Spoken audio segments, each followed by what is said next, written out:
Good morning દોસ્તો। આજે મેં સૌથી પહેલાં રોયલ બ્રેકફાસ્ટ કર્યો, કોફી અને પાર્લે બિસ્કિટ। પછી યાદ આવ્યું કે સાંજનો વધેલો ભાત તો ફ્રીજમાં મૂકેલો છે। પછી મેં વિચાર્યું કે અરે ભાઈ, આજે તારો રિસ્પેક્ટફુલ પુનઃજન્મ કરીએ। તો સૌપ્રથમ એ ભાતને થાળીમાં કાઢીને એવી રીતે અલગ કર્યા જેમ એક્ઝામના સમયમાં સ્ટુડન્ટ પોતાની ટેન્શનથી અલગ કરે। પછી એક ડુંગળી અને એક ટામેટું લઈને કાપવાનું શરૂ કર્યું। ડુંગળી કાપતા આંખોમાં પાણી તો આવ્યું, બટ ભાવુક નથી થયો। આ તો કટિંગનો ઇમોશન છે। એના પછી હાથ ધોઈ લીધા, કેમ કે હાઇજેનિક કુક હોવું એ ક્રિએટરની ફરજ છે। પછી ગેસ સગડી ચાલુ કરી, તપેલી ચડાવી અને તેમાં તેલ નાખ્યું। તેલની સાથે રાઈ જીરું એન્ટ્રી એવી રીતે કરે જેમ બોલિવૂડનો હીરો સ્લો મોશનમાં આવે।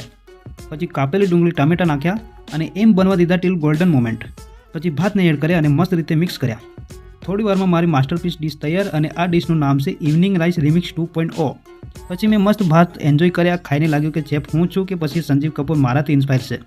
પછી હું પાણી ભરવા નીકળી ગયો। પાણીવાળા ભાઈએ મસ્ત ફ્રેશ પાણી ભરીને આપી દીધું। 20 રૂપિયાનું ટ્રાન્ઝેક્શન થયું। યુપીઆઈનો જમાનો છે, પણ અહીંયા હજુ પણ કેશ કિંગ। પછી ઘરે આવીને કોમ્પ્યુટરમાં સરકારી વેબસાઇટ ખોલી। મારો પેન્ડિંગ કામ એટલો હતો કે કોમ્પ્યુટર પણ સ્લો થઈને કે ભાઈ કાલે કરી લેજે ને, પણ મેં નક્કી કર્યું કે આજે બધું કામ પૂરું જ કરવું છે। 4-5 કલાક કન્ટિન્યુ બેસીને બધું પેન્ડિંગ કામ ફિનિશ કરી દીધું। તો મિત્રો, આ હતો મારો today's mini blog. Simple day but full of fun moments. Video ગમ્યો હોય તો લાઇક શેર કરી દેજો। મળીએ નેક્સ્ટ મિની બ્લોગમાં।